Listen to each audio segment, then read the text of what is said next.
بسم اللہ الرحمن الرحیم افمن کان علی بینۃ من ربہ ویتلوہ شاہد منہ ومن قبلہ کتاب موسیٰ اماما ورحمہ اولئک یؤمنون بہ ومن یکفر بہ من الاحزاب فالنار موعدہ فلا تک فی مریۃ منہ انہ الحق من ربک ولکن اکثر الناس لا یؤمنون ومن اظلم ممن افترى علی اللہ کذبا اولئک یعرضون علی ربہم ویقول الاشہاد هؤلاء الذین کذبوا علی ربہم الا لعنۃ اللہ علی الظالمین الذین یصدون عن سبیل اللہ ویبغونها عوجا وهم بالآخرة هم کافرون اولئک لم یکونوا معجزین فی الارض وما کان لهم من دون اللہ من اولیاء یضاعف لهم العذاب ما كانوا يستطيعون السمع وما كانوا يبصرون اولئك الذين خسروا انفسهم وضل عنهم ما كانوا يفترون لا جرم انهم في الاخرة هم الاخسرون ان الذين آمنوا وعملوا الصالحات واخبتوا الى ربهم اولئك اصحاب الجنة هم فيها خالدون مثل الفريقين كالأعمى والأصم والبصير والسميع هل يستويان مثلا أفلا تذكرون صدق الله العظيم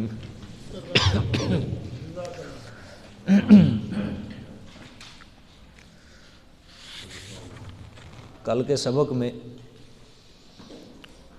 فَلَعَلَّكَ تَارِكٌ بَعْضَ مَا يُوحَى إِلَيْكَ وَضَائِقٌ بِهِ صَدْرُكَ، یہاں سے اللہ تعالیٰ نے تیسرا دعویٰ بیان فرمایا کہ میرے پیغمبر یہ جو کافر لوگ مسئلہ توحید سن کر آپ کو طعن و تشنیع کرتے ہیں اور آپ کو یہ ناگوار گزرتی ہیں ان کی باتیں، تو ان کی ناگواری کی وجہ سے آپ نے میرے مسئلہ توحید بیان کرنے میں کوئی کمی کوتاہی نہیں کرنی۔ جو بھی قرآن کی باتیں آپ کی طرف وحی کی جاتی ہیں آپ سینہ کھول کر کھلے دل سے آپ ان کے سامنے وہ باتیں سنائیں، اس کی تبلیغ کریں۔ پھر آخر میں اللہ تعالیٰ نے تخویف اخروی سنائی کہ جو لوگ دنیا کی زندگی میں نیک اعمال کرتے ہیں اور وہ سوچتے ہیں کہ ہمیں اعمال خیر کا بدلہ دنیا میں ملے، اللہ فرماتے ہیں ہم دنیا کے اندر ہی ہم ان کو نیک کاموں کا بدلہ دے دیتے ہیں، لیکن آخرت کے اندر ان کے لیے کچھ نہ ہوگا سوائے آگ کے، سوائے دوزخ کے، اور ان کے جتنے بھی نیک عمل ہیں وہ دنیا کے اندر ہی برباد ہو جاتے ہیں اور آخرت کے اندر بھی برباد ہی ہیں، دنیا کے اندر بھی وہ جو کام کرتے ہیں وہ باطل ہی باطل ہے۔ آج کا جہاں سے سبق شروع ہوا فمن کان علی بینۃ من ربہ ویتلوہ، یہاں سے اللہ تعالیٰ چوتھے دعوے کی ابتدا فرمائیں گے۔ چوتھا دعویٰ کہ میرے پیغمبر میرا مسئلہ توحید جو میں نے قرآن پاک کے اندر بیان کیا ہے یہ بالکل واضح ہے، دلائل عقلیہ نقلیہ سے بالکل روز روشن کی طرح عیاں ہے، لیکن یہ مشرک لوگ ایسے ضدی ہیں، ایسے انادی ہیں، یہ اپنا شرک چھوڑنے کے لیے تیار نہیں ہیں۔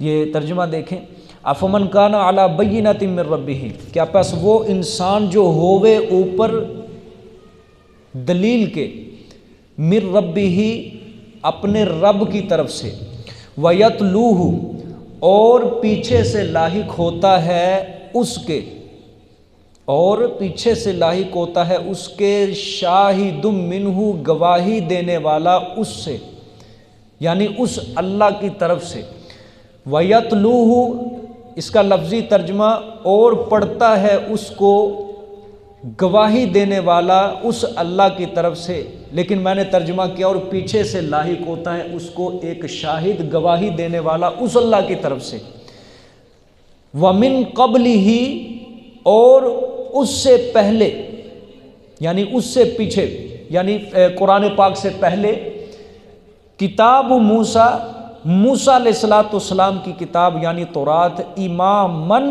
جو مقتدا تھی یعنی رہنما تھی، ورحمہ اور اس زمانے کے لوگوں کے لیے وہ رحمت ہی رحمت تھی، ٹھیک ہے، اماماً اس زمانے کے لوگوں کے لیے مقتدا تھی، ورحمتاً اور رحمت تھی۔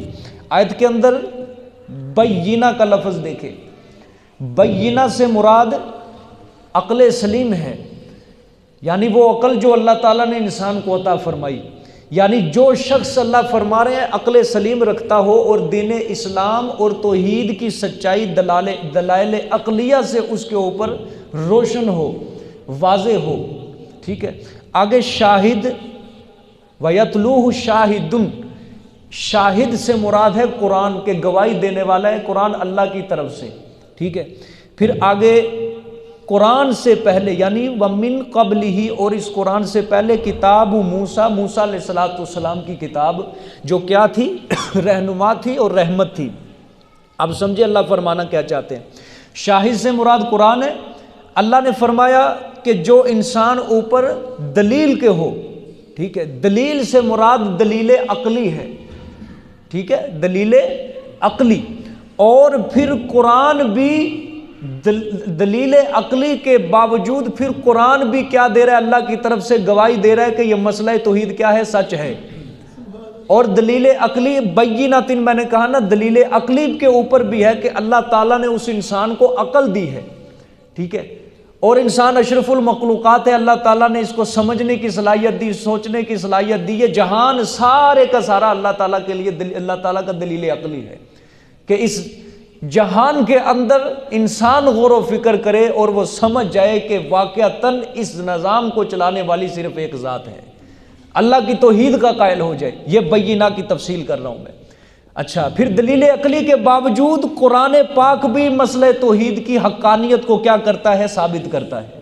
اچھا، پھر اس قرآن سے پہلے اللہ فرما رہے وَمِن قَبْلِهِ کتاب موسیٰ، اس قرآن سے پہلے موسیٰ علیہ السلام کی جو کتاب تورات تھی، اور وہ بنی اسرائیل کے لیے اماماً مقتدا تھی، رہنما تھی، ورحمہ، اور اس زمانے کے لوگوں کے لیے اللہ کی بہت بڑی نعمت تھی وہ ان کے لیے، ٹھیک ہے۔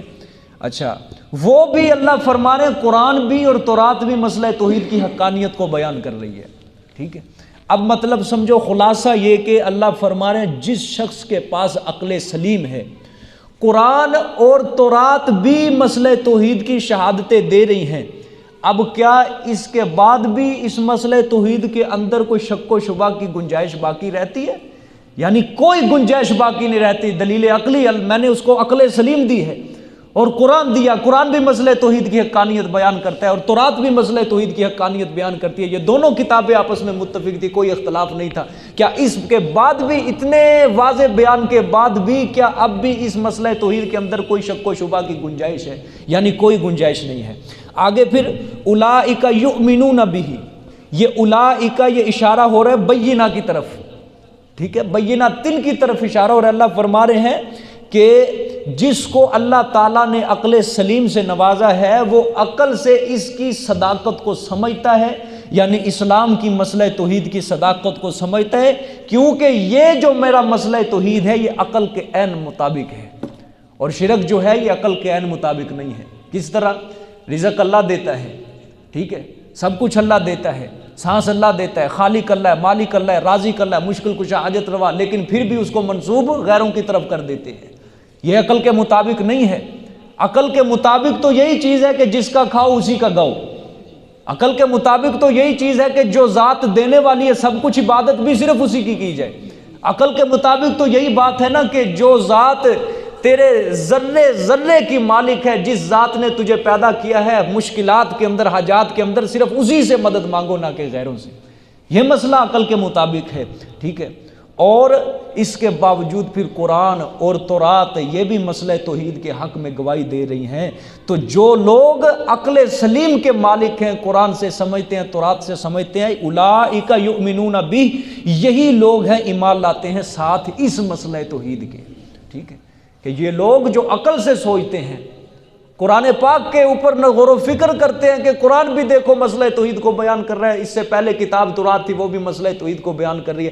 ایسے عقل والے جو لوگ ہوتے ہیں وہی اس قرآن کے مسئلے کے اوپر کیا لاتے ہیں؟ ایمان لاتے ہیں، ٹھیک ہے۔ لیکن اس کے باوجود جو لوگ اللہ فرما رہے انکار کر رہے ہیں، میرے مسئلے کا انکار کر رہے ہیں، ان کا انکار محض اب ضد کے اوپر ہے، اناد کے اوپر ہے۔ بس یہ نہیں کہ ان کو سمجھ نہیں آ رہا، بس ضدی ہیں وہ لوگ، انادی ہیں، بغض ہے ان کو، قرآن کے قریب نہیں آنا چاہتے، شرک کو وہ چھوڑنا نہیں چاہتے، بس اپنی ضد کے اوپر پھنسے ہوئے، اڑے ہوئے، ٹھیک ہے۔ آگے پھر فرمایا اللہ نے تخفیف، وَمَن يَكْفُرْ بِهِ مِنَ الْأَحْزَابِ فَالنَّارُ مَوْعِدُهُ، اور وہ انسان جو انکار کرے گا ساتھ اس کے، یعنی اس مسئلہ توحید کا انکار کرے گا، من الاحزاب، من الاحزاب کا مطلب سب فرقوں سے، یا دوسرا ترجمہ سب کافروں سے۔ احزاب یہ حزب کی جمع کے مطلب گروہ، ٹھیک ہے، احزاب کئی گروہ، ٹھیک ہے۔ تو وہ انسان جو انکار کرے گا ساتھ اس مسئلہ توحید کے سب فرقوں سے، فالنار موعدہ، پس آگ ہے وعدہ اس کا، یعنی اس انسان کے لیے پھر آگ ہے، یہ میرا وعدہ ہے، ایسے انسان کو میں جہنم کے اندر پھینکوں گا، ٹھیک ہے۔ آیت کے اندر دیکھیں اللہ نے تورات کتاب کے لیے کیا فرمایا؟ امامہ، دو صفتیں بیان فرمائی، مقتدا تھی، رہنما تھی، اور کیا تھی؟ رحمت تھی۔ یہ مطلب نہیں ہے کہ قیامت تک کے لیے یہ مقتدا ہے، یہ رہنما ہے ہر کسی امت کے لیے، نہیں، بلکہ اس زمانے کے لوگوں کے لیے، یعنی بنی اسرائیل کے لیے مقتدا تھی، اس زمانے کے لوگوں کے لیے یہ کتاب رحمت تھی۔ لیکن اب جو کتاب امت محمدیہ کے لیے مقتدا اور رحمت ہے وہ یہ قرآن پاک ہے، اور قرآن پاک جو ہے سب کتابوں سے اعلیٰ کتاب ہے، عظمت والی کتاب ہے۔ جس طرح قرآن پاک کے اندر اللہ بار بار صفتیں فرماتے ہیں کہ یہ کتاب پچھلی کتابوں کی بھی تصدیق کرتی ہے، اس نے ساری کتابوں کو کیا کر دیا ہے؟ منسوخ کر دیا ہے، ختم کر دیا ہے، اب ان کے اوپر عمل نہیں ہوگا، ٹھیک ہے۔ لیکن ان کتابوں کے اندر جو اللہ تعالیٰ نے مسئلہ بیان کیا ہے وہ مسئلہ برحق ہے۔ مثال کے طور پہ میں آپ کو سمجھاتا ہوں نا، مسئلہ توحید، قیامت، رسالت، یہ ان کتابوں کے متفق علیہ مسائل ہیں۔ تورات کے اندر بھی اللہ تعالیٰ نے توحید بیان کی، قیامت بیان کی، رسالت بیان کی، ان کے اوپر ہمارا ایمان ہے۔ لیکن ایک ہوتے احکامات، مسائل، ہاں تورات کے اندر جو اللہ نے احکامات بیان فرمائے تھے، ان کی نماز کا طریقہ کیا تھا، ان کے روزے کا طریقہ کیا تھا، ان کی زکوٰۃ کا طریقہ کیا تھا، وہ احکامات اللہ کی طرف سے ہیں، برحق ہیں، لیکن عمل ہمارا کیا ہو چکا ہے؟ ختم ہو چکا ہے، منسوخ ہو چکا ہے۔ ہاں جو شریعت محمدیہ کے اوپر اللہ تعالیٰ نے احکامات لاگو کیے ہیں، مثلا نماز کا طریقہ، زکوٰۃ کا طریقہ، حج کا طریقہ، روزے کا طریقہ، اس کے اوپر اب ہمارا عمل ہوگا، ٹھیک ہے۔ یہ مطلب امامً و رحمتً، اب یہ قرآن ہمارے لیے کیا ہے؟ مقتدا ہے، اس قرآن کو پڑھنا ہے، یہ قرآن اب ہمارے لیے کیا ہے؟ رحمت ہی رحمت ہے، ٹھیک ہے۔ اور اللہ نے آگے فرمایا وَمَن يَكْفُرْ بِهِ مِنَ الْأَحْزَابِ، جو انسان جو سارے کافروں سے، کوئی یہودیوں میں سے ہے، عیسائیوں میں سے ہے، کافروں میں سے، مشرکوں میں سے، کسی فرقے سے وہ کافر تعلق رکھتا ہے، جو اس قرآن کے مسئلہ توحید کو نہیں مانے گا، اس کے لیے پھر میرا وعدہ ہے میں اس کو جہنم کے اندر پھینکوں گا، ٹھیک۔ آپ صلی اللہ علیہ وسلم کی حدیث ہے کہ جس بندے نے یہ سن لیا کہ محمد صلی اللہ علیہ وسلم دنیا کے اندر تشریف لے آ چکے ہیں، اور محمد صلی اللہ علیہ وسلم نے اپنی دعوت کو پیش کر دیا ہے، اس کے باوجود اگر کوئی بندہ انکار کرتا ہے، چاہے وہ یہودی ہو یا عیسائی ہو، اللہ تعالیٰ اس کو جہنم کے اندر داخل کریں گے، ٹھیک ہے۔ چاہے وہ کتنی باتیں کیوں نہ کرتا ہو اپنے عبادت خانے میں بیٹھ کے، کتنی ریاضتیں کیوں نہ کرتا ہو، رفاع عامہ کے اندر چاہے کتنا دل کھول کر پیسہ خرچ کرے، لیکن ایمان نہ ہونے کی وجہ سے اس کا کوئی عمل قابل قبول نہیں ہوگا، ٹھیک ہے۔ حضرت عبداللہ ابن عباس رضی اللہ تعالیٰ عنہما کے شاگرد ہیں حضرت سعید بن جبیر رحمۃ اللہ علیہ، بہت بڑے تابعی ہیں۔ وہ فرماتے ہیں جب میں اپنے استاد عبداللہ بن عباس سے کوئی بھی حدیث سنتا تھا آپ صلی اللہ علیہ وسلم کی، مجھے قرآن پاک کے اندر اس کا حوالہ مل جاتا تھا کہ وہ حدیث عین قرآن پاک کے مطابق ہوتی تھی، وہ حدیث اس کی تشریح کرتی تھی، ٹھیک ہے۔ لیکن وہ فرماتے ہیں سعید بن جبیر، جب میں نے آپ صلی اللہ علیہ وسلم کی یہی حدیث سنی نا یہودیوں عیسائیوں کے لیے، کہ جس نے محمد صلی اللہ علیہ وسلم کے بارے میں سن لیا، چاہے وہ یہودی ہے چاہے وہ عیسائی ہے، اگر وہ نہیں مانے گا، نہیں وہ ایمان لائے گا، وہ اللہ تعالیٰ اس کو جہنم میں داخل کریں گے۔ حضرت سعید بن جبیر فرماتے ہیں مجھے اس حدیث کا جو مصداق تھا، حوالہ تھا، وہ یہی آیت ملی تھی، من یکفر بہ من الاحزاب، ٹھیک ہے۔ جو انسان انکار کرے گا ساتھ اس کے مسئلہ توحید کے، من الاحزاب، کسی گروہ سے، سب فرقوں سے ہو، بس اس کا وعدہ کیا ہے؟ آگ ہی ہے، اس کو آگ میں پھینکوں گا، ٹھیک ہے۔ آگے فرمایا فَلَا تَكُ فِي مِرْيَةٍ مِّنْهُ اِنَّهُ الْحَقُّ مِن رَبِّكَ وَلَٰكِنَّ أَكْثَرَ النَّاسِ لَا يُؤْمِنُونَ، پس نہ تو رہ شبے میں، نہ تو ہوئے شک میں، منہ اس سے، یعنی اس قرآن پاک سے شک میں نہ ہو، انہ الحق من ربک، بے شک وہ حق ہے تیرے رب کی طرف سے، سچ ہے تیرے رب کی طرف سے، ولکن اکثر الناس لا یؤمنون، اور لیکن اکثر لوگ جانتے نہیں ہیں، ٹھیک ہے۔ اللہ نے یہ خطاب کس کو ہے؟ آپ صلی اللہ علیہ وآلہ وسلم کو ہے، مگر تعلیم اور تفہیم دوسروں کو مقصود ہے، ٹھیک ہے، کیونکہ آپ صلی اللہ علیہ وسلم سے قرآن پاک کے اندر شک کرنا یہ ناممکن ہے، یہ محال ہے۔ آپ صلی اللہ علیہ وسلم کو تو کلام پاک کے اندر شک نہیں تھا، لیکن چونکہ تعلیم اور تفہیم دوسروں کی مقصود ہے، ہمیں سمجھایا جا رہا ہے، ٹھیک ہے، کہ تم جب دلائل عقلیہ اور نقلیہ سے میرا مسئلہ توحید ثابت ہو گیا، میں نے تمہیں عقل سلیم سے نوازا ہے، تو پھر اس مسئلے کے اندر کوئی شک و شبہ کی گنجائش نہیں ہے، اور تمہارے ذہنوں کے اندر بھی میری اس کتاب کے متعلق کوئی شک نہیں آنا چاہیے، ٹھیک ہے۔ اللہ تعالیٰ بار بار قرآن پاک میں یہی بات بیان فرماتے ہیں، کوئی ذہن کے اندر میری کتاب کے متعلق کوئی شک نہ آئے۔ یہی بات اللہ تعالیٰ نے سورۃ بقرہ، قرآن کریم کو شروع کرنے سے سورۃ بقرہ کے اندر اللہ نے یہی لیبل لگایا، ذالک الکتاب لا ریب فیہ، اس کتاب کے اندر کوئی شک نہیں ہے، ٹھیک ہے۔ یقین کرنا تو دور کی بات کہ ہم یقینی کہتے ہیں الیاذ باللہ یہ کتاب غلط ہے، نہ، شک، جس کے ذہن کے اندر شک بھی آ کے گزر گیا وہ بندہ کیا ہو جائے گا؟ کافر ہو جائے گا، دائرہ اسلام سے خارج ہو جائے گا، جس کتاب کا جھومر ہے۔ اور اللہ نے اس کے حفاظت کا ذمہ قیامت تک لیا ہے کہ اس کا میں ذمہ لیتا ہوں، قیامت تک اس کتاب کو کوئی بدل نہیں سکتا، کوئی طاقت، کوئی قوت ایسی نہیں آئے گی جو اس کلام پاک کو بدل کے دکھائے، نہیں آئے گی۔ اس کی حفاظت کا ذمہ اللہ نے لیا ہے، اور جس کی حفاظت کا ذمہ اللہ خود لے لے اس کو قیامت تک کوئی بدل نہیں سکتا، کوئی نہیں بدل سکتا۔ یہ تو عین ایک واضح دلیل ہے نا ہمارے پاس کہ دیکھ لو، اللہ نے قرآن کی حفاظت کا ذمہ اپنے لیے لیا، اور قرآن کو آج تک کوئی بدل سکا ہے؟ نہیں بدل سکا۔ جو بندہ، یہ بھی دلیل ہے، جو بندہ اپنے آپ کو اللہ کے سپرد کر دے نا، اللہ اس کا کیا بنا دیتے ہیں؟ کام بنا دیتے ہیں۔ جو بندہ اپنے آپ کو اللہ کے سپرد کر دے، یا اللہ میں تیرے امان کے اندر، تیری پناہ کے اندر آتا ہوں، اللہ تعالیٰ اس کی حفاظت ضرور کرتے ہیں۔ اسی طرح کہ جس طرح قرآن کی اللہ تعالیٰ حفاظت کر رہے ہیں، اسی طرح جو بندہ اپنا کام اللہ کے سپرد کر دیتا ہے، اللہ تعالیٰ اس کی بھی اسی طرح حفاظت کرتے ہیں۔ سمجھ آئی ہے؟ اور اللہ نے آگے فرمایا کہ انہ الحق من ربک، کہ یہ جو مسئلہ توحید ہے، یہ قرآن پاک ہے میرے پیغمبر، یہ حق ہے، تیرے رب کی طرف سے ہے، کسی اور کی طرف سے نہیں۔ ہاں ولکن اکثر الناس لا یؤمنون، اور لیکن اکثر لوگ جانتے نہیں ہیں۔ آج دنیا کی کتنی آبادی ہے؟ 7 ارب، اور مسلمانوں کی کتنی آبادی ہے؟ 1.5 ارب، ٹھیک ہے، اور اکثر لوگ جانتے نہیں ہیں، لا یؤمنون، ٹھیک ہے۔ اکثریت کیا ہے؟ اکثریت کیا ہے؟ کافروں کی ہے، اور وہ ایمان نہیں لاتے قرآن پاک کے اوپر، رسول اللہ صلی اللہ علیہ وسلم کے اوپر، ٹھیک ہے۔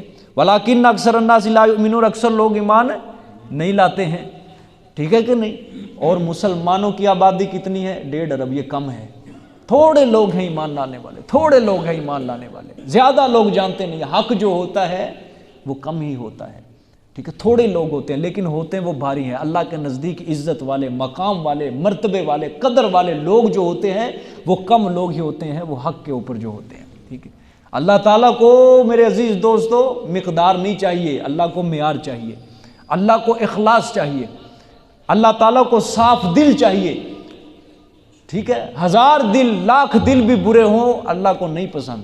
ایک دل ہو، صاف ہو، اور اللہ کی توحید سے، اللہ کی وحدانیت سے بھرا ہوا ہو، اللہ کو وہ بڑا پسند ہے، ٹھیک ہے، اللہ کو وہ بہت پسند ہے۔ آگے دیکھیں وَمَنْ أَظْلَمُ مِمَّنِ افْتَرَىٰ عَلَى اللَّهِ كَذِبًا، اللہ اکبر۔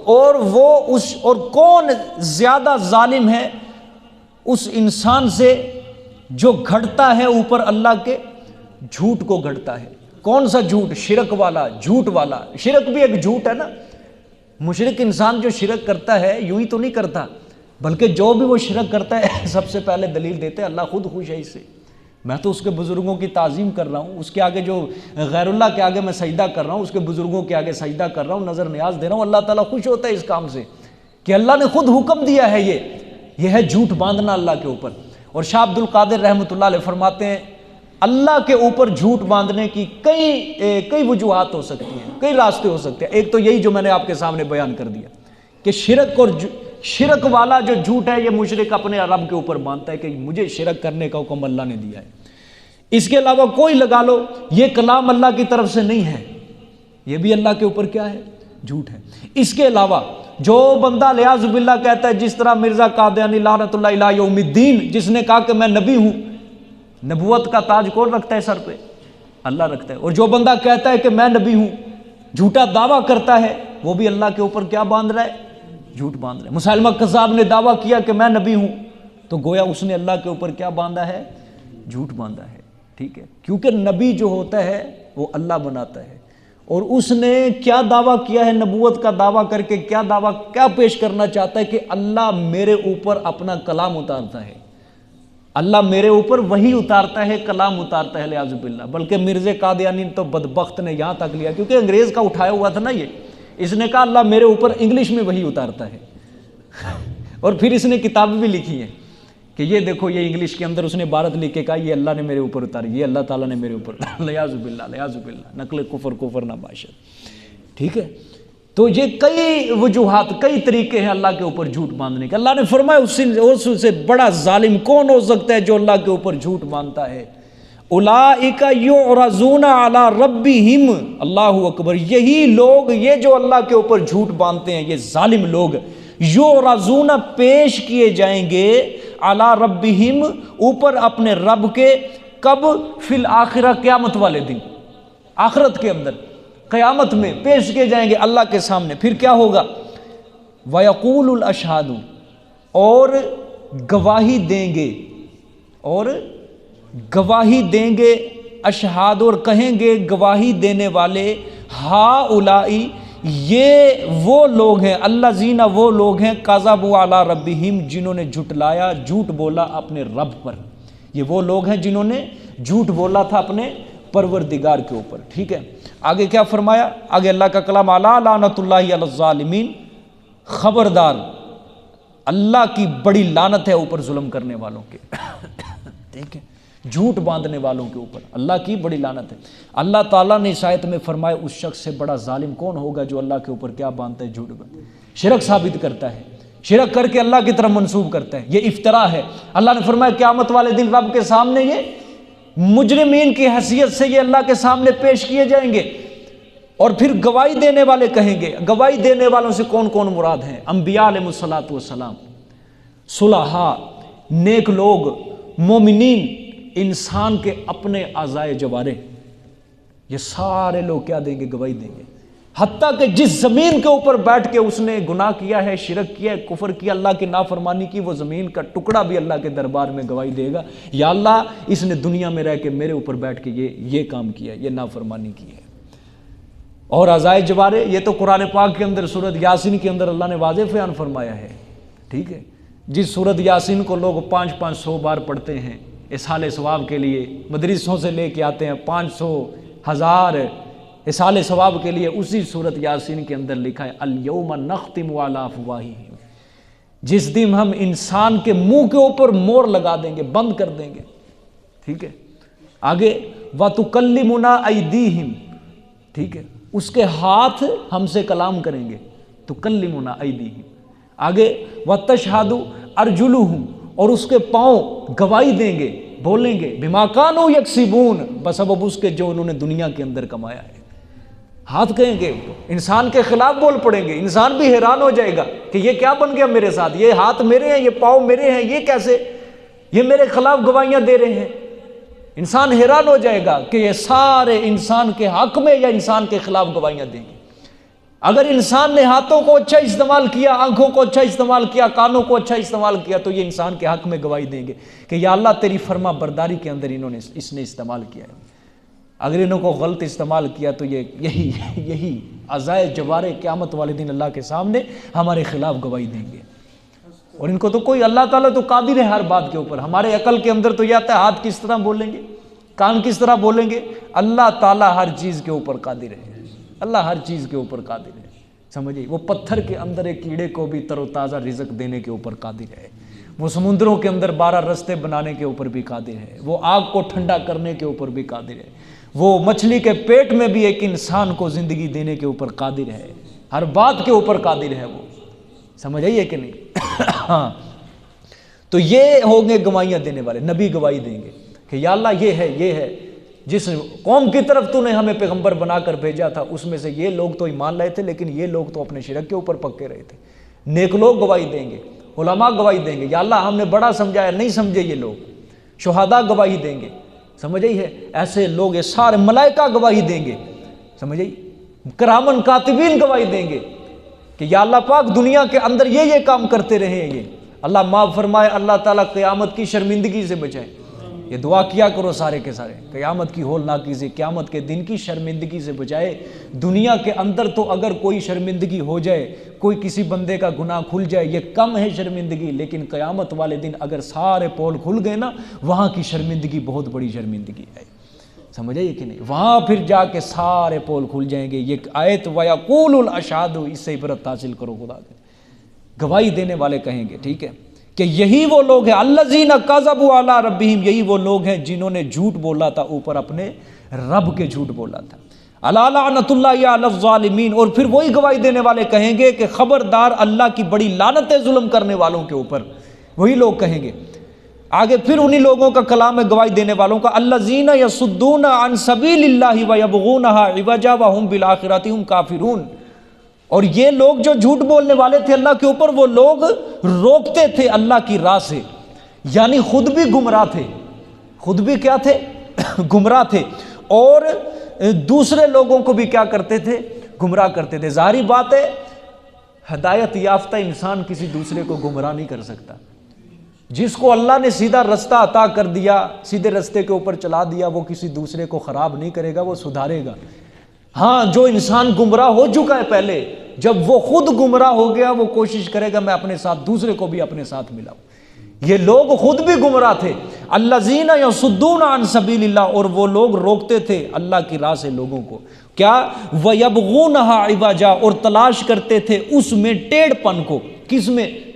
دین حق کے اندر، اسلام کے اندر ٹیڑھ پن کو تلاش کرتے تھے۔ اس کے اندر مولوی رگڑے جاتے ہیں، سارے کے مولوی، یہ جتنے بھی سوشل میڈیا کے اوپر بیٹھے ہوئے سارے سکالر، عظیم مذہبی سکالر جن کو لقب ملا ہوا ہے آج، یہ سارے اس کام کے اندر شامل ہیں۔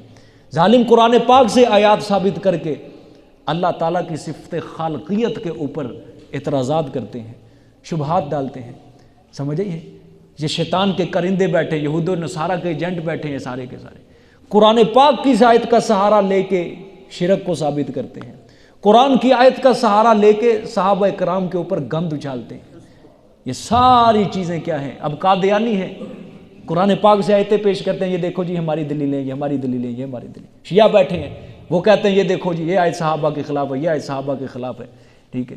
یہ سورۃ توبہ کے اندر ایک آیت گزری، وَمَرَضُوا عَلَى النِّفَاقِ، کہ کچھ اہل مدینہ میں سے ایسے لوگ ہیں جو اپنے نفاق کے اوپر پکے ہیں، وہ کہتے ہیں یہ دیکھو صحابہ کرام کے اندر بھی نفاق لوگ تھے، منافق لوگ ہیں تھے، ٹھیک ہے۔ یہ کیا ہے؟ شبہات ڈال رہے ہیں لوگوں کے دلوں میں۔ اور یہی بیٹھا ہے مرزا انجینئر جہلم کا، یہ بیٹھا ہے بہت بڑا، قرآن اور حدیث کو پیش کر کے لوگوں کے ذہنوں میں شکوک و شبہات ڈال رہے ہیں، صحابہ کے خلاف بکواس کر رہے ہیں۔ یہی سورۃ توبہ کی آیت جو ہے، یہی مرضوا علی النفاق، یہی وہ پیش کر رہے ہیں کہ دیکھو صحابہ کے اندر، مدینہ منورہ کے اندر جو صحابہ تھے ان کے اندر منافق لوگ بھی تھے۔ اب جو آدمی وہ سنے گا اس کی بات کو، ٹھیک ہے، وہ شکوک شبہات کے اندر پڑ جائے گا نا، یار مدینے کے اندر صحابہ وہ منافق تھے، الیاذ باللہ، سمجھے کہ عام بندے کو کیا پتہ چلے گا؟ لوگوں کو اللہ کے راستے سے کیا کر رہے ہیں؟ روک رہے ہیں۔ آپ جو بھی اس آیت کے اندر رکھتے جائیں، پرکھتے جائیں، سارے لوگ اس کے اندر شامل ہیں، یہودی، عیسائی، کافر، مشرک، اور آج تو خود مسلمان کا وجود بھی اسلام کی آبیاری کے لیے ایک رکاوٹ بنا ہوا ہے۔ اسلام کی نشر و اشاعت کے لیے آج مسلمان کا اپنا وجود بھی کیا بنا ہوا ہے؟ رکاوٹ بنا ہوا ہے بہت زیادہ۔ مسلمان نے اپنے دین کے اوپر عمل کرنا چھوڑ دیا ہے، اپنے قرآن کے اوپر، اپنی حدیث کے اوپر، اور اس کے دین نے جو اس کو تہذیب دی، اس کو تمدن دیا، مسلمان نے اس کے پیچھے لگنا چھوڑ دیا ہے، اور غیروں کے موتی چن لیے ہیں، اس نے غیروں کے راستے کے اوپر چلنا شروع کر دیا ہے۔ ہمارے پاس ایک اپنا کردار نہیں ہے نا، ہمارے پاس کوئی ایسا نمونہ نہیں ہے کہ ہمارے کردار کو دیکھ کے، ہمارے نمونے کو دیکھ کے، ہماری عادات، حرکات، سکنات کو دیکھ کے کوئی دوسرا کافر ہماری مسلمان ہو جائے، ہمارے لیے کوئی نہیں ہے۔ بلکہ الٹا آج یہی اعتراضات پوری دنیا کے اندر ہے، مسلمان جھوٹ بول رہے ہیں، مسلمان بے حیائی پھیلا رہے ہیں، مسلمان یہ کر رہے ہیں، وہ کر رہے ہیں، اور واقعتاً سچ بات ہے یہ۔ جاپان کا ایک پروفیسر مسلمان ہوا، اسے کسی نے پوچھا کہ بھائی جان آپ کس طرح مسلمان ہوئے ہیں؟ اس نے کہا کہ مسلمانوں کی یہ کتاب قرآن پاک، یہ میرے ہاتھ میں نسخہ لگا، میں نے اس کتاب کو پڑھا، میرا دل بدل گیا، میں مسلمان ہوا، لیکن مسلمانوں کے کردار کو دیکھ کے میں مسلمان نہیں ہوا۔ یہ اس کتاب کو جو ماننے والے وہ لوگ جھوٹے ہیں سارے کے سارے، ان کے کردار کو دیکھ کے میں مسلمان نہیں ہوا، میں کتاب کو دیکھ کے مسلمان ہوا ہوں۔ اور یاد رکھنا واقعی ایسی بات ہے، نہیں ہے. مسلمان جھوٹ بول رہا ہے، مسلمان سود کھا رہا ہے، مسلمان رشوت کھا رہا ہے، مسلمان زنا کر رہا ہے، آج مسلمان بے حیائی کے اندر مبتلا ہے. رسم و رواج کا معاملہ ہو، بدعات کا معاملہ ہو، کفر و شرک، سب کے اندر مسلمان نے غیروں کا رستہ اپنایا ہوا ہے. جو ہمیں اسلام نے رستہ دیا اس کے اوپر ہم نہیں چل رہے، آج بالکل نہیں چل رہے. ہم عبادات کا معاملہ ہو، مسلمان اپنی باتوں کا خود مذاق اڑا رہا ہے.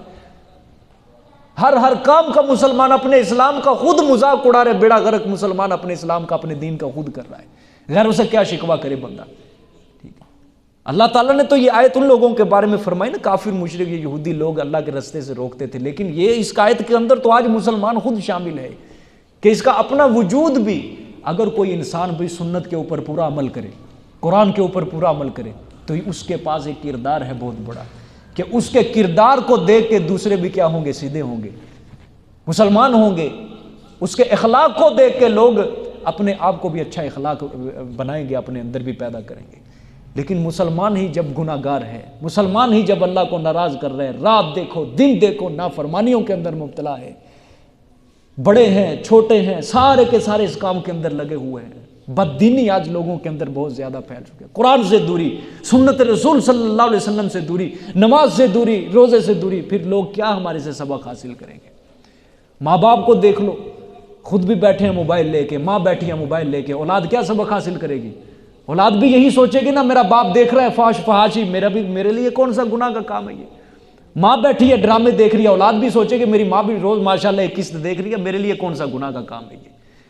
باپ دیکھ رہا ہے، اولاد یہی سوچے گی نا. تو ہم خود اولاد کو بھی اللہ کے رستے سے روک رہے ہیں. کسی معاملے کے اندر، کسی دائرے کے اندر آپ چلے جاؤ، کسی سوسائٹی کے اندر چلے جائے، جو بندہ بھی اللہ کے رستے سے کسی بندے کو سیدھے رستے سے روک رہا ہے، وہ الذین یصدون عن سبیل اللہ کے اندر شامل ہے. سمجھ آ گئی کہ نہیں بات؟ اور پھر اس کے لیے یہی تخویف ہوگی کہ پھر اس کے خلاف بھی قیامت والے دن سارے گواہیاں دیں گے لوگ. ملائکہ گواہی دیں گے، نبی گواہی، اس کے اعضائے جوارے اس کے خلاف بولیں گے، یا اللہ یہ تیرے خلاف یہ کام کرواتے تھے، یہ تیرے دین سے لوگوں کو دور کیا کرتے تھے یہ لوگ. اللہ معاف فرمائے. آگے فرمایا وَيَبْغُونَهَا عِوَجًا، اور ٹیڑھ پن تلاش کرتے ہیں اس میں ٹیڑھ پن کو عوجا. وَهُمْ بِالْآخِرَةِ هُمْ كَافِرُونَ، اور وہ ساتھ آخرت کے ہیں وہ انکار کرنے والے، یعنی آخرت کے اوپر بھروسہ نہیں، دنیا کی لذتوں کے اندر وہ پڑے ہوئے ہیں. ان کا مقصود صرف دنیا کی لذت کو حاصل کرنا، دنیا کی شہوت کو حاصل کرنا. اب یہاں تک جو کلام ہے یہ گواہی دینے والوں کا ہی کلام تھا یہ سارا. یہ ہے نا وَيَقُولُ الْأَشْهَادُ هَؤُلَاءِ الَّذِينَ كَذَبُوا عَلَىٰ رَبِّهِمْ سے وَهُمْ بِالْآخِرَةِ هُمْ كَافِرُونَ، یہاں تک جو کلام تھا یہ گواہی دینے والوں کا کلام تھا، ملائکہ کا کلام سارا، جو بھی گواہی دے. آگے پھر اللہ تعالیٰ نے فرمایا، اللہ کا کلام دیکھنا، اب دیکھ گواہی دے دی نا.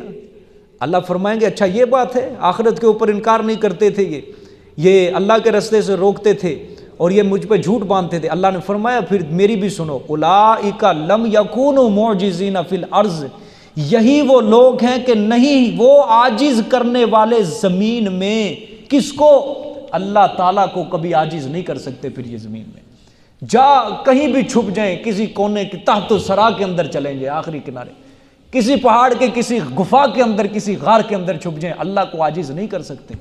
ٹھیک ہے، اور یہ بھی نہیں کر سکتے کہ یہ اللہ کے ہاتھ میں نہ ہے، اللہ کی پکڑ میں نہ ہے، اللہ کی گرفت میں نہ ہے. اللہ کی گرفت سے کوئی چھوٹ نہیں سکتا ہے، کوئی نہیں چھوٹ سکتا اللہ کی گرفت سے. ہاں ایک نمرود آیا تھا جس نے خدائی کا دعویٰ کیا، اللہ نے مچھر کے ذریعے اس کو مروا دیا. ہاں آیا تھا فرعون دنیا کے اندر، اس نے خدائی کا دعویٰ کیا تھا، اللہ نے پانی کے اندر غرق کر کے آنے والی نسلوں کے لیے برت بنا کے رکھ دیا. ابو جہل آیا تھا میرا بڑا دشمن، میں نے 2 چھوٹے بچوں کے ذریعے اس کو مروا دے رکھ دیا، آنے والے لوگوں کے لیے برت بنا دیا میں نے. میری گرفت سے کوئی نہیں بچ سکتا، میرے پنجے گرفت سے کوئی نہیں نکل سکتا. اللہ نے فرمایا اولئک لم یکونوا معجزین فی الارض، یہی وہ لوگ ہیں نہیں ہے وہ عاجز کرنے والے زمین میں. کوئی بھی انسان یہ نہ سوچے میں گناہ کر رہا ہوں اللہ مجھے پکڑ نہیں سکتا. راتوں کو میں 2 گھنٹے 3 گھنٹے 4 پوری رات میں اللہ کی نافرمانی میں مبتلا ہوں، اللہ مجھے پکڑ نہیں سکتا. ہم سمجھتے ہیں کہ ہم نے اللہ کو عاجز کر دیا، نہ، اللہ کی حکمت ہے کہ اللہ نے تیری پکڑ نہیں کی. ہاں جب وہ پکڑنے پہ آ جاتا ہے پھر اس کی پکڑ سے کوئی نکل نہیں سکتا، اس کے ہاتھ سے کوئی نکل نہیں سکتا ہے. پھر کوئی ایسی بیماری آتی ہے، پھر کوئی ایسی مصیبت آتی ہے، کوئی ایسی پریشانی آتی ہے، پھر وہ نکل ہی نہیں سکتا اس کام سے. پھر وہ سوچنے کے اوپر مجبور ہو جاتا ہے کہ پتہ نہیں کون سا گناہ ہو گیا میرے اوپر، پتہ نہیں کون سا گناہ ہو گیا، پتہ نہیں کون سا گناہ ہو گیا. سمجھے، یہ ساری گناہوں کی سزا مل رہی ہے اس کو. ٹھیک ہے، آگے دیکھو. اللہ نے فرمایا عاجز بھی نہیں کر سکتے. اور آگے وما کان لہم من دون اللہ من اولیاء، اور جب میں پکڑ لوں گا، گرفت کر لوں گا، اور نہیں ہوگا واسطے ان کے اللہ کے علاوہ من اولیاء کوئی دوست کہ میرے گرفت کے بعد وہ اس مجرم کو چھڑا لے. دنیا کے اندر تو جب پکڑے جاتے ہیں ایک دوسرے کی سفارش کر کے، منہ کالا کر کے، پیسے دے کے، رشوت دے کے چھوٹ جاتے ہیں نا، لیکن قیامت والے دن جس مجرم کو میں نے پکڑ لینا ہے پھر اسے کوئی چھڑا نہیں سکتا، کوئی دوست نہیں ہوگا، کوئی اس کا سفارشی نہیں ہوگا، کوئی نبی، کوئی ولی، کوئی دیوی، کوئی جن، کوئی فرشتہ، کوئی بھی اس کی سفارش کرنے کے لیے تیار نہیں ہوگا، کوئی نہیں چھڑا سکے گا، کسی کے اندر ایسی طاقت نہیں، قوت نہیں ہوگی. آگے پھر فرمایا یضاعف لہم العذاب، اللہ اکبر، دوہرا کیا جائے گا واسطے ان کے عذاب کو. دوہرا کیوں؟ پیچھے آیا نا الذین یصدون عن سبیل اللہ، وہ لوگوں کو کیا کرتے تھے؟ گمراہ کرتے تھے. خود بھی گمراہی کا عذاب جھیلیں گے جو خود گمراہ تھے، خود الٹے راستے پہ چلا کرتے تھے، اور جو دوسرے لوگوں کو گمراہ کیا اس کا بھی وہ عذاب جھیلیں گے، وبال ان کا اس کے اوپر ہوگا. سمجھ آئی ہے؟ سورہ نساء کے اندر بھی آیا نا کہ جس بندے نے اچھا کام کیا اور پھر لوگ اس کو دیکھ کے اچھا کام کرنے لگ گئے، نیکی کے راستے پہ لگ گئے، پھر وہ جو جتنے لوگ بھی نیکی کریں گے سارا ثواب اسی کو ملے گا جس نے اس کی ابتدا کی. اور جس بندے نے گناہ کا کام ایجاد کیا، ابتدا کی، جو لوگ اس کو دیکھ دیکھ کر گناہ کریں گے پھر اس کا وبال بھی اسی کو پڑتا جائے گا سارا. تو ایسے بندے کی قیامت والے دن کیا سزا ہوگی؟ دوہرا عذاب ہوگا. یضاعف لہم العذاب، ایسے بندوں کے لیے دوہرا عذاب. خود جو گمراہی کی، خود جو برائی ایجاد کی، اس کا بھی گناہ جھیلے گا، اس کا بھی وبال، اور جو دوسروں کو گمراہ کی اس کی وجہ سے دوسرے لوگ بھی الٹے راستے پہ اوپر الٹی پٹری کے اوپر چڑھے، ان کا بھی کیا ہوگا؟ ان کو گناہ ملے گا. اللہ معاف فرمائے. یہ بھی آیت یقین کرو بڑی عجیب آیت ہے، عبرت حاصل کرنی چاہیے اس آیت سے کہ خدا نہ کرے ہم سے کوئی ایسا گناہ سرزد ہو جائے جس کی وجہ سے آج گھروں کا ماحول دیکھ لو. گھر ایک صدر مملکت ہوتی ہے، یاد رکھنا، ٹھیک ہے؟ گھر ایک کیا ہے؟ مملکت ہے. اس کا صدر کون ہے؟ وہ بڑا بیوی کا خامن، اولاد کا باپ. اگر وہ الٹا کام کرے گا، اگر اس کو دیکھ کے اس کی اولاد خراب ہو گئی، خود بھی گناہ جھیلے گا، اور جو اولاد اس کی الٹے راستے پہ لگی اس کا گناہ بھی اس کو ہوگا. اگر ماں نے الٹا کام کیا، اگر اس کی اولاد بھی دیکھ کے اس کو ماں کی خراب ہو گئی، اس کی اولاد بھی، تو ماں کو دوہرا عذاب دیا جائے گا. سمجھ آئی ہے؟ اور سب سے بڑی بات ہے، گھر کا جو نظام چلانے والی سب سے زیادہ جو ذمہ داری ہے وہ عورت کی ذمہ داری ہے. اولاد کی تربیت کی جو ذمہ داری ہے وہ عورت کی ذمہ داری ہے. حدیث شریف کے اندر آتا ہے ایک عورت 4 بندوں کو جہنم کے اندر لے کے جائے گی. خامند کو، بیٹے کو، باپ کو، بھائی کو، 4 بندوں کو ایک عورت جہنم کے اندر لے کے جائے گی. سمجھ آئیے؟ ہمارے ایک ادھر حفظ کی کلاس میں ایک لڑکا پڑھتا تھا، 2-3 سال پہلے کی بات ہے. جب ان بچوں کو یہ حدیث سنائی نا، تو بچے ہوتے ہیں تھوڑا سا عقل کی کمی ہوتی ہے، تو جب اس نے حدیث سنی نا، ایک عورت 4 مردوں کو جہنم کے اندر لے کے جائے گی، بھائی کو بھی لے کے جائے گی، اور خامند کو لے کے جائے گی، باپ کو، بیٹے کو. اس نے گھر میں جا کے اپنی بہن کو مارنا شروع کر دیا کہ تیری وجہ سے میں جہنم کے اندر جاؤں گا. سمجھ آئی؟ تو خیر، بات کرنے کا مقصد یہ ہے کہ گھر کیا ہے؟ ایک مملکت ہے. اس کو جو چلانے والا سربراہ ہے اس کو چاہیے کہ اپنے گھر کا ماحول دین کے مطابق رکھے. اسی طرح ملک کا حکمران ہے، علاقے کا حکمران ہے کوئی، ٹھیک ہے، کوئی چھوٹا ناظم ہے، اگر وہ الٹا کام کرے گا، اس کو دیکھ کے اس کی رعایا بھی الٹا کام کرے گی، تو اس کا گناہ بھی سارا کا دوہرا عذاب ہے، اس کو دوہرا وبال ہوگا. اگر کوئی ملک کا حکمران جھوٹ بول رہا ہے، اس کی رعایا بھی اس کو دیکھ کر جھوٹ بول رہی ہے، رشوت کھا رہی ہے، سود کھا رہی ہے، حکمران کو ڈبل گناہ ملے گا. ہر مملکت کے اندر، ہر سوسائٹی کے اندر کوئی اگر مینیجر ہے کسی سوسائٹی کا، کسی جگہ بھی چلے جاؤ، کسی دائرے میں بھی، ہر جگہ یہی کلیہ اپناتے جاؤ، جو برائی کا کام کرے گا اس کے ماتحت جتنے بھی لوگ ہیں برائی کا کام کریں گے وہ سب کو گناہ ملے گا. کیوں بھئی؟ آپ تو ہو نا قرآن پڑھنے والے. سمجھ آئی ہے؟ آپ قرآن پڑھنے والے ہو، روزانہ عشاء کی نماز کے بعد قرآن پاک کی تعلیم سیکھتے ہو، قرآن کا سبق اپنے سینے میں محفوظ کر کے جاتے ہو، سنتے ہو کہ ہمارے رب نے آج کے سبق میں ہم سے کیا کلام کیا، ہمارا رب ہمیں سمجھانا کیا چاہتا ہے. اگر اس کے باوجود بھی ہمارا کردار، ہمارا نمونہ، ہمارے اخلاق ہی اچھے نہ ہوئے، لوگ قرآن پاک سے دور ہونا شروع ہو جائیں گے، لوگ قرآن سے دور ہونا شروع ہو جائیں گے، یاد رکھنا. اور پھر وہ اسی کے اندر شامل ہو جائیں گے، الذین یصدون عن سبیل اللہ کے اندر. لوگ پھر یہی کہیں گے یہ روزانہ قرآن پڑھتا ہے، اس کے اوپر کیوں نہیں اثر پڑ رہا؟ لوگ پھر یہی کریں گے، سال ہو گیا 1.5 سال ہو گیا قرآن سیکھ رہا ہے لیکن تیرے اوپر کبھی رنگ نہیں آیا اسلام کا، تیرے اوپر قرآن کا رنگ نہیں آیا۔ سمجھ آ رہی ہے بات؟ اگر ہمارے اخلاق ہی برے ہوئے، بجائے اس کے میں یہی کہا کرتا ہوں کہ ہمیں دیکھ کے کوئی انسان ہم بری صحبت کے اندر جا کے برے بن جائیں، نہ، اس طرح نہ ہو۔ الٹ ہونا چاہیے، جب ہم کسی الٹے ماحول کے اندر جائیں، برے لوگوں کے اندر بیٹھے، ہمارے کردار کو دیکھ کے لوگ اچھے بن جائیں کہ یار وہ دیکھو قرآن پڑھتا ہے کتنا اچھا بن گیا ہے، ہمیں بھی اس طرح بننا چاہیے، بجائے اس کے کہ ہم خود ان کے اندر جا کے مل جائیں۔ کوئی گانے کی محفل، کوئی موسیقی کی محفل ہے، کوئی رب کی نافرمانی ہو جس کے اندر شریعت کا مذاق اڑائے، ہم بھی اس کے اندر اگر شامل ہو گئے نا، لوگ یہی کہیں گے دیکھو جی روز قرآن پڑھتا ہے، اس کے اوپر کوئی اثر، یہ بھی ہمارے ساتھ ملا ہوا ہے، یہ فائدہ ہوا ہے تیرے قرآن پڑھنے۔ کیا نہیں دیتے آج لوگ؟ 5 وقت دا نمازی بنیا پھردا، وہ دیکھو گانے سنن دیا، اور دیکھو 5 وقت دا نمازی، وہ دیکھو بیٹھ کے تاش کھیڈن دیا۔ کیا نہیں دیتے لوگ؟ کیا دیتے ہیں؟ وجہ کیا ہے؟ یہ قرآن سے لوگ دور ہو جائیں گے، مسجد سے دور ہوں گے، نماز سے دور ہو جائیں گے۔ دیکھو جی 5 وقت کی نماز پڑھنے والے بھی لوگ اسی طرح کے ہوتے ہیں۔ یہ کام نہ کرنا خدا کے لیے۔ اگر ہمیں یاد رکھنا، اگر ہمیں دیکھ کے، ایک ہے پہلے ہی اگر کوئی بندہ الٹا گندے کام کرے، الٹے کام کرے، اس کو دیکھ کے کوئی بندہ خراب ہو جائے نا، وہ ایک الگ بات ہے، اس کا واپس آنا ممکن ہے۔ اگر ہمیں دیکھ کے کوئی خراب ہو گیا نا، کوئی خراب ہو گیا، اس کا واپس آنا بہت مشکل ہے۔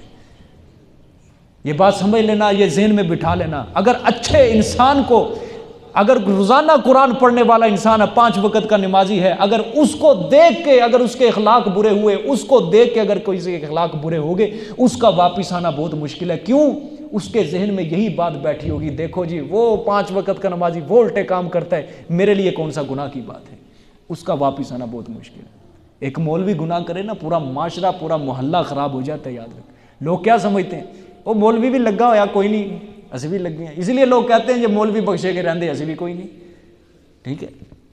تو ایک اچھا انسان پیش کرو اپنے آپ کو خدا کے لیے، اچھا کردار پیش کرو اپنے گھر کے سامنے، اپنے محلے کے سامنے، اپنی سوسائٹی کے اندر، اپنے دفتر کے اندر، اپنی ڈیوٹیوں کے اندر، خدا کے لیے جو یہ سبق پڑھ کے آپ جاتے ہو، اس کا خلاصہ جا کے اپنے ماتحت لوگوں کو سنایا کرو۔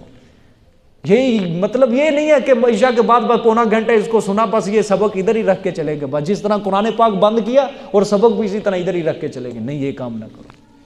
اس کو جا کے اپنے گھر کے اندر اس کا خلاصہ بیان کرو کہ میں نے آج کی آیت میں یہ پڑھا، آج کی آیت میں یہ پڑھا، بجائے اس کے کہ موبائل پکڑ کے ہاتھ میں چلائے جانا، بلکہ 15 منٹ جا کے، 20 منٹ جا کے خدا کے لیے اپنے گھر میں قرآن پاک کی خود بھی محفل سجایا کرو۔ کرو گے کہ نہیں اس بات کے اوپر عمل؟ جی بھائی، کرو گے کہ نہیں؟ کون کون کرے گا انشاءاللہ اس بات کے اوپر عمل؟ ہاں، سارے کریں گے انشاءاللہ العزیز۔ گھر کے اندر جا کے خدا کی قسم، میرے سامنے قرآن ہے، میرے سامنے، میں یوں ہی بات نہیں کر رہا، میں باوضو بیٹھا ہوں اور اللہ کا قرآن سمجھا رہا ہوں۔ اگر ایک ہفتہ صرف آپ یہ کام کر لو، بس آج کیا دن ہے؟ اتوار ہے، ٹھیک ہے، اگلے اتوار تک یہ میری اس بات کے اوپر عمل کر لو، خدا کی قسم تمہاری اولاد کے اندر نہ چینجنگ آئی، نہ تمہاری اولاد سنورنا شروع ہوئی، نہ تمہارے گھر کا ماحول بننا سنورنا، نہ تمہاری بیوی تمہاری فرما بردار بنی، مجھے آگے پکڑ لینا، مجھے کہنا مولوی صاحب وہ بات نہیں کام آئی، نہیں سمجھ رہے، سمجھ آئیے؟ یہ قرآن کا جو سبق پڑھ کے جاتے ہو، اس کو جا کے اس کا خلاصہ سارا نہیں، تفصیل سے نہیں، بس 15 منٹ بیٹھ کے، 10 منٹ ہی بیٹھ کے یارو، 10 نہیں صرف 5 منٹ ہی بیٹھ جاؤ سارے کے سارے، یا اس طرح کر لو، کھانا اکٹھے جب کھاتے ہو بس یہ باتیں بیان کرنی شروع کر دو، قرآن پاک نے آج ہم نے یہ پڑھا، یہ پڑھا، یہ پڑھا، کرو یار خدا کی قسم۔ کہتے ہو کہ نہیں کرتے ہو ارادہ؟ ہاں انشاءاللہ۔ یہ دل والی ہے یا گلے والی ہے؟ ہیں؟ ہاں جی، یہ دل والی ہونی چاہیے، یہ دل والی، ٹھیک ہے؟ ہاں، دل سے انشاءاللہ کہو، ارادہ کرو انشاءاللہ۔ پھر ہماری انشاءاللہ بھی جو ہوتی ہے نا، وہ یہی ہوتی ہے کہ کہیں اللہ قبول ہی نہ کر لے، ڈر کے انشاءاللہ کہتے ہیں، سمجھ آئیے؟ کہ کسی اللہ قبول ہی نہ کر لے۔ انشاءاللہ کا مقصد یہ ہوتا ہے، یا اللہ میرے اندر طاقت نہیں، میرے اندر قوت نہیں، یا اللہ میں یہ اپنا معاملہ تیرے سپرد کرتا ہوں، یا اللہ میری پکی نیت ہے، اب آگے تیری مدد اور تیری تائید اور تیری نصرت شامل حال ہونی چاہیے، یا اللہ میں یہ کام کرنا چاہتا ہوں، میری مدد فرما۔ یہ انشاءاللہ کا مطلب ہے، کرو یہ کام، سمجھ آئیے کہ نہیں؟ خود بھی، اپنی بھی اصلاح کرو اور دوسروں کو بھی اصلاح کرو، سمجھ آئی ہے؟ اپنی اگر فکر کرنی ہے نا، اپنی اولاد کی، اپنے گھر کی، اپنے معاشرے کی، اپنے محلے کی بھی فکر کرو خدا کے لیے۔ 10 سپارے پڑھ لیے، کتنا علم آ چکا ہے، جو لوگ شروع سے سورۃ فاتحہ سے پڑھ رہے ہیں کتنا اللہ تعالیٰ کا علم آ چکا ہے، اس کا کلام پاک اس کے ذہن کے اندر کتنا بیٹھا۔ میں نے قرآن کے اندر یہ پڑھا، کوئی ایک آیت پکڑ لو، سورۃ توبہ ہے نا، ایک آیت اس کی انسان کو سبق دلاتی ہے، اس کی کوئی آیت پڑھ لو، اس کا ترجمہ پڑھنا شروع کر دو۔ ہر کوئی اپنے گھر کے اندر یہ نسخہ رکھے، یہ ترجمے والا، پڑھنا شروع کر دو اور سمجھانا شروع کر دو، بھئی اللہ تعالیٰ نے اس آیت کے اندر یہ بیان فرمایا، اللہ نے اس آیت کے اندر، دیکھ لو 1 ہفتے کے اندر اندر آپ کے گھر کے اندر دین کا ماحول پیدا ہونے لگ جائے۔ سمجھ آئیے؟ دیکھو جی، یضاعف لهم العذاب، دوہرا کیا جائے گا واسطے ان کی عذاب، ٹھیک ہے۔ ما کانوا یستطیعون السمع وما کانوا یبصرون، اللہ نے فرمایا یہ جو ظالم تھے یہ اتنے پکے تھے، یہ ایسے پکے تھے کہ وہ نہیں تھے طاقت رکھتے سننے کی، مسئلہ توحید کو سننے کی طاقت ہی نہیں رکھتے تھے، یہ ظالم سنتے ہی نہیں تھے۔ وما کانوا یبصرون، اور نہ ہی وہ دیکھتے تھے مسئلہ توحید کو، حق کو دیکھتے ہی نہیں تھے، ٹھیک ہے۔ اس جہان کے اندر غور و فکر ہی نہیں کرتے تھے وہ لوگ کہ اس جہان کے اندر غور و فکر کر کے ہم عبرت حاصل کر لیں، ٹھیک ہے۔ گزشتہ بستیوں کو دیکھ کر جو اللہ تعالیٰ کی تباہ کی ہوئی تھی، جن کے اوپر عذاب آیا تھا، اس کو دیکھتے ہی نہیں تھے کہ وہ حق کو قبول کر لیتے، کہ اگر ہم نے اللہ کے مسئلہ توحید کا انکار کیا تو اللہ تعالیٰ بھی ہمیں اسی طرح عذاب میں مبتلا، نہیں دیکھتے تھے، مسئلہ توحید کو سنتے تھے نہ دیکھتے تھے۔ آگے فرمایا پھر کیا ہوا، اولئک الذین خسروا انفسهم وضل عنہم ما کانوا یفترون، یہی وہ لوگ ہیں جنہوں نے برباد کر ڈالا اپنے آپ کو، ٹھیک ہے۔ گناہ کیا نا، اللہ کا تو کچھ نہیں بگاڑا، ساری زمین کے باشندے، ساری زمین کے لوگ بھی کافر ہو جائیں، اللہ کی عظمت میں ذرہ برابر بھی فرق نہیں آنے لگا، کیونکہ اللہ کو کسی کی عبادت کی کوئی ضرورت نہیں ہے۔ کوئی انسان عبادت کرتا ہے اپنے فائدے کے لیے کر رہا ہے، وہ کوئی نیکی کرتا ہے اپنے فائدے کے لیے کر رہا ہے، کوئی گناہ کرتا ہے کسی کا کوئی نقصان نہیں ہے، سمجھ آئی ہے؟ اس کا اپنا ہی نقصان ہے، وہ سارے کا سارا، اپنے آپ کو وہ خود برباد کر رہا ہے، وہ سارا انسان اپنے کیے کمائے کی خود سزا بھگتے گا، خود اس کو جواب دینا پڑے گا قیامت والے دن، ٹھیک ہے۔ اولئک الذین خسروا انفسهم، یہی وہ لوگ ہیں جنہوں نے برباد کر دیا اپنی جانوں کو، وضل عنہم، اور گم ہو گئے ان سے، وضل عنہم، اور گم ہو گئے ان سے وہ معبود ما کانوا یفترون، جو تھے وہ جھوٹ بناتے، ٹھیک ہے۔ مطلب کیا ہے؟ اللہ نے فرمایا یہ لوگ ہیں نا جو جنہوں نے آخرت کے معاملے میں اپنی جانوں کو نقصان دیا ہے، یہ جو افترا کرنے والے لوگ تھے نا، جھوٹ بولنے والے، یفترون، جھوٹ، کیا جھوٹ بولتے تھے یہ، کہ ہم گناہ کر رہے ہیں، ہم شرک کر رہے ہیں، ہم کفر کر رہے ہیں، ہمارے معبود جو ہیں یہ قیامت والے دن اللہ کے سامنے سفارش کریں گے، چھڑا لیں گے۔ یہ اللہ کے اوپر کیا باندھ رہے تھے؟ جھوٹ باندھ رہے تھے، ٹھیک ہے۔ ہم جو غیر اللہ کے ان کی نظر نیاز دے رہے ہیں، ان کی، یہ ہمیں کیا کر لیں گے؟ اللہ کے دربار میں بچا لیں گے۔ اللہ نے فرمایا ضل عنہم، یہ سارے گم ہو جائیں گے، کوئی بھی کام نہیں آئے گا تمہارے۔ یہ ساری جتنی ہستیوں کی تم باتیں کر رہے ہو نا، انبیاء، صلحاء، شہداء یا فرشتوں کی عبادت، دیوی دیو، یہ سارے کے سارے گم ہو جائیں گے، کوئی پتہ نہیں ہوگا، اکیلے رہ جاؤ گے تم سارے کے سارے۔ لا جرم انہم فی الآخرۃ ھم الاخسرون، نہیں کوئی شک اس میں کہ بے شک وہ آخرت میں ھم الاخسرون، سب سے زیادہ نقصان اٹھانے والے ہوں گے۔ ایک ہوتا ہے خاسرون، نقصان اٹھانے والے، صرف نقصان، ایک ہے اخسرون، سب سے زیادہ نقصان اٹھانے والے یہ لوگ ہوں گے قیامت والے دن، ٹھیک ہے۔ آگے ان الذین آمنوا وعملوا الصالحات واخبتوا الی ربہم اولئک اصحاب الجنۃ ھم فیہا خالدون، بشارت ہے، بے شک وہ لوگ جو ایمان لائے اور نیک عمل کیے، واخبتوا، اور عاجزیاں کی طرف اپنے رب کے۔ دیکھو اسلام کیا چاہتا ہے اپنے متبعین سے؟ عاجزی چاہتا ہے۔ اللہ اپنے بندے سے عاجزی چاہتا ہے، انکساری چاہتا ہے، تکبر نہیں چاہتا۔ تکبر کی چادر صرف اللہ کو سجتی ہے، انسان کو نہیں سجتی، سمجھ آئی ہے؟ تکبر کی چادر صرف اللہ کو سجتی ہے، اسی کے کاندھوں پہ اچھی لگتی ہے، انسان کو یہ اچھی نہیں لگتی۔ انسان عاجز رہے، اللہ کے ہاں بلندی جو ہے نا، بلندی انسان کے لیے وہ اس کی عاجزی کے اندر انسان کیا، ٹھیک ہے؟ نہیں سمجھے بات؟ اللہ بلند و بالا ہے، تکبر اللہ کو سجدہ ہے، انسان کو نہیں۔ انسان کی سوچ کیا ہے کہ میں عاجزی کر کے، اگر کسی کے سامنے میں عاجزی کرتا ہوں، کسی انسان کے سامنے میں اپنی شہرت دکھانا چاہتا ہوں، وہ سمجھتا ہے یہ میری بڑائی ہے۔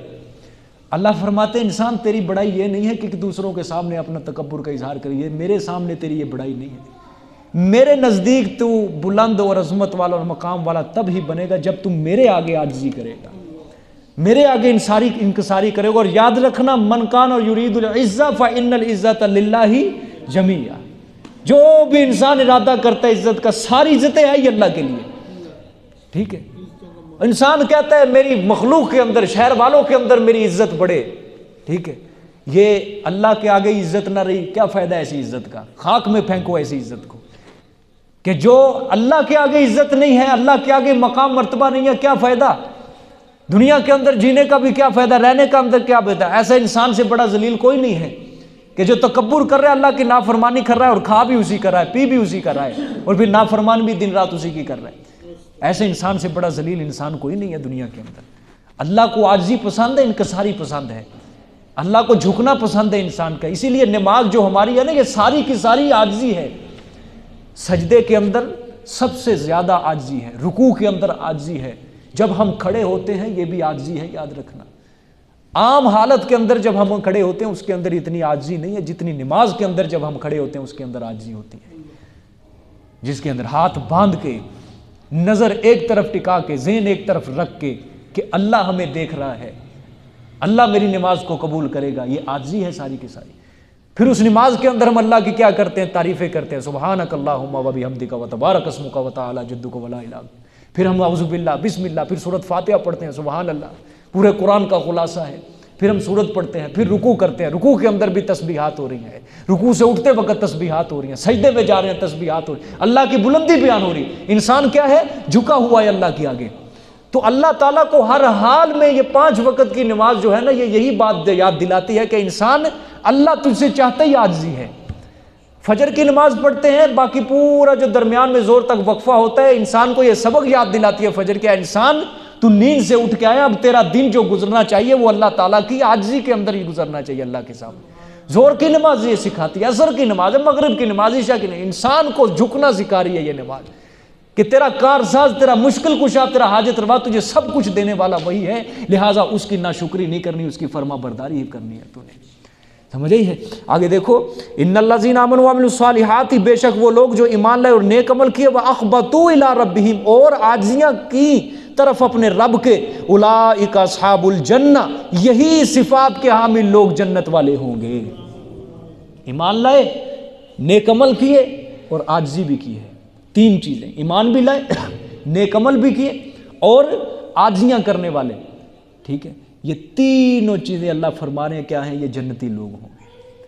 ایمان کیا ہے؟ لا الہ الا اللہ محمد الرسول اللہ، یہ ایمان ہے۔ نیک عمل کیا ہے؟ نماز پڑھنی، روزہ رکھنا، حج کرنا، زکوٰۃ، خیرات فی سبیل اللہ، قربانی کرنا، جہاد کرنا، حج کرنا، یہ ساری چیزیں کیا ہیں؟ نیک عمل ہیں یہ سارے، ٹھیک ہے۔ اور پھر عاجزی کرنا، تکبر نہیں، جھکنے والے اللہ کے آگے۔ اللہ نے فرمایا یہ لوگ کیا ہوں گے؟ جنت والے، ہم فیہا خالدون، اور پھر وہ جنت کی جو نعمتیں ہوں گی، جنت میں جو عطا کروں گا، وہ صرف چند روز کے لیے نہیں بلکہ اس جنت کے اندر ہمیشہ رہنے والے ہوں گے، کبھی نہیں نکلیں گے وہاں سے، کبھی نہیں نکلیں گے، کوئی حد نہیں ہے اس زمانے کی، کوئی کنارہ نہیں ہوگا، ہمیشہ کے لیے اس جنت کے اندر رہنے والے ہوں گے۔ ایک مومن کی جو نظر ہونی چاہیے اسی چیز کی طرف ہونی چاہیے کہ مجھے جب اللہ کی رضا مل گئی، اللہ انعام میں مجھے جنت دے گا۔ اور یاد رکھنا یہ بھی بات لوگوں کے اندر جو بڑی مشہور ہے، ہماری نگاہ جی جنت کے اوپر نہیں ہے، ہم تو اللہ کی رضا چاہتے ہیں جی، ٹھیک ہے۔ جس طرح حضرت رابعہ بصری کے متعلق یہ قول بڑا مشہور کیا جاتا ہے کہ جی وہ دعا کیا کرتے تھے، یا اللہ مجھے جنت نہیں چاہیے، مجھے تیری رضا چاہیے، میں جو عبادت کرتی ہوں تیری رضا کے لیے کرتی ہوں، میں جنت کے لیے نہیں کرتی۔ غلط بات ہے، یہ غلط بات ہے۔ ہم بھی ایسے لوگ ہیں ہر بات کے اوپر بس ٹھیک ہے بن دیکھے ایمان لا رہے ہیں، بن دیکھے بس سوچا نہیں سمجھا نہیں۔ اللہ قرآن پاک کے اندر فضول فرما لے، استغفر اللہ اعد لہم فی جنات تجری من تحتہا، میں نے مومنین کے لیے جنت تیار کر کے رکھی، میں نے مومنین کے لیے ایک ایک جب اللہ حکم اپنا قرآن میں بیان کرتے ہیں، اللہ ساتھ ہی کہتے ہیں میں نے مومنوں کو جنت دینی ہے، میں نے تیار کر کے رکھا ہے۔ تیار کر کے کیوں رکھا ہے؟ اللہ تعالیٰ نے انعام دینا ہے نا، فضل و کرم اللہ تعالیٰ برسائے گا، ٹھیک ہے۔ تو اللہ تعالیٰ جب راضی ہو گئے تو سمجھو جنت بھی کیا ہوگی؟ مل گئی ہے بس، کہ اللہ راضی ہونے کے بعد بھی کہیں اور رکھے گا، جنت ہی نہیں دے گا، جا تو دنیا کے اندر ہی رہ، نہیں ہے، ایسی بات نہیں ہے۔ یہ اللہ تعالیٰ ایک اپنا فضل و کرم برسا رہے ہیں، پھر تو یہی مطلب جنت مل جانا اللہ کا فضل ہے، پھر تو یہی مطلب ہوا نا کہ یا اللہ مجھے جنت نہیں چاہیے، مجھے تیری رضا چاہیے، یعنی مجھے تیرا فضل کوئی نہیں چاہیے۔ جنت انعام ہے نا، ایک فضل ہے اللہ تعالیٰ کا، رشوت تھوڑی دے رہے ہیں اللہ تعالیٰ، لیاذ باللہ تو عبادت کر میں تجھے جنت دوں گا، یہ تو اللہ انعام دے رہے ہیں، فضل کر رہے ہیں اللہ تعالیٰ، سمجھ آئی ہے؟ اولئک اصحاب الجنہ، یہی لوگ ہوں گے جنت کے ساتھی، ہم فیہا خالدون، رہیں گے وہ اس میں ہمیشہ۔ مثل الفریقین کالاعمی والاصم والبصیر والسمیع۔ اب یہ اللہ تعالیٰ مشرک اور مومن کی مثال بیان کر رہے ہیں، ٹھیک ہے؟ ترجمہ غور سے دیکھیں، حال دونوں فریقوں کا، فریقین تثنیہ کا صیغہ ہے، دونوں فریقوں کا، دونوں فریقوں سے مراد کافر اور مومن، مشرک اور مومن، دونوں فریقوں کا اللہ تعالیٰ نے دیکھیں پیچھے کافروں کا حال بھی بیان کیا اور یہ مومنین کا حال بھی کیا کیا، بیان کیا۔ کافروں کے لیے بھی اللہ تعالیٰ نے تخویف اخروی سنائی اور مومنین کے لیے اللہ نے بشارت سنائی۔ اللہ نے اب فرمایا مثال کے ذریعے اب اللہ واضح کرنے لگے ہیں مثال، حال ان دونوں فریقوں کا، حال دونوں فریقوں کا، کل آما، مثل اندھے کے، والاصمی اور بہرے کے، والبصیری اور دیکھنے والے کے، والسمیع اور سننے والے کے ہے۔ حل یستویان مثلا، کیا یہ برابر ہو سکتے ہیں حال میں؟ یعنی نہیں ہو سکتے۔ مشرک اور مومن کیا دونوں حال میں، مثال میں برابر ہو سکتے ہیں؟ نہیں ہو سکتے کبھی بھی۔ مثال کے اندر دیکھو اللہ نے کیسا زبردست اجمال اللہ نے اختیار کیا ہے۔ اللہ نے فرمایا مشرک کی مثال ہے ایک اندھے آدمی کے جس طرح ایک آدمی ہوتا ہے، اندھا بھی ہوتا ہے اور والاصمی، بہرا بھی ہوتا ہے، نہ دیکھ سکتا ہے نہ سن سکتا ہے، وہ کوئی بات سمجھ نہیں سکتا، وہ فائدہ نہیں اٹھا سکتا، ٹھیک ہے؟ اللہ نے فرمایا مشرک لوگ بھی ایسے ہی ہیں، نہ یہ اللہ کی آیتوں کو سن سکتے ہیں نہ اس سے استفادہ حاصل کر سکتے ہیں، کوئی فائدہ نہیں حاصل کر سکتے اللہ کی آیتوں سے۔ یہ جو اللہ نے جہان کے اندر دلائل اپنے مقرر کر دیے ہیں، ان دلائل کو دیکھ کر یہ سبق حاصل نہیں کر سکتے۔ یہ سورج، چاند، ستارے، یہ آسمان، یہ زمین، یہ اس سے ان دلائل کو دیکھ کر یہ کوئی فائدہ نہیں حاصل کر سکتے۔ ان کی مثال اندھے کے ہے، ان کی مثال بہرے کے ہے، جس طرح بہرا آدمی، اندھا آدمی کسی بات سے استفادہ حاصل نہیں کر سکتا، یہ لوگ بھی کوئی استفادہ نہیں حاصل، ان کے دل سخت ہو چکے ہیں، پکے ہو چکے ہیں ان کے دل۔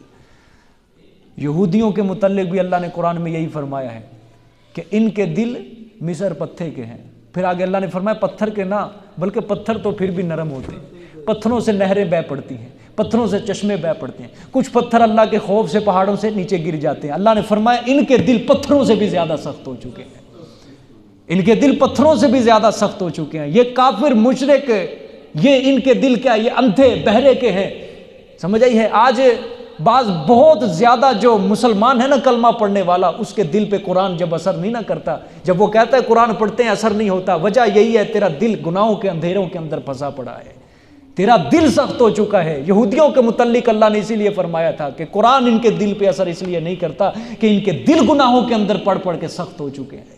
ہمارا دل بھی سخت ہو چکا ہے، ہمارا دل بھی سخت ہو چکا ہے۔ یقین کرو آج میں بچوں کو کبھی کبھی سمجھاتا ہوں نا، بڑی کبھی ایموشنل حدیث سنا دی، ٹھیک ہے، جیسے رلا دینے والی قرآن کی کوئی اثر نہیں ہوتا ان کے اوپر، کوئی اثر نہیں ہوتا ان کے اوپر۔ وجہ کیا ہے؟ ماں باپ نے ان کے دل پکے کر دیے موبائل پکڑا پکڑا کے، ان کے دلوں کے اوپر اللہ کا رسول صلی اللہ علیہ وسلم کی بات بھی اثر نہیں کر رہی، ان کے دل کے اوپر قرآن کی آیتیں اثر نہیں کر رہی ان کے دل کے اوپر، اور بچے جو ہی سنتے نکلتے ہیں گھر کے اندر بس دے رہے ہیں، گالیاں دے رہے ہیں ایک دوسرے کو، بس کیا فحش باتیں کر رہے ہیں، اور ماں باپ پیچھے سے موبائل فون کر کے بتاتے ہیں جی ہمارا بچہ اس طرح خراب ہو رہا ہے، دعا کریں یہ اس طرح، ان کو سمجھاؤ۔ کیا سمجھائیں ہم ایسے بچوں کو، کیا ایسے لوگوں کو سمجھائیں ہم؟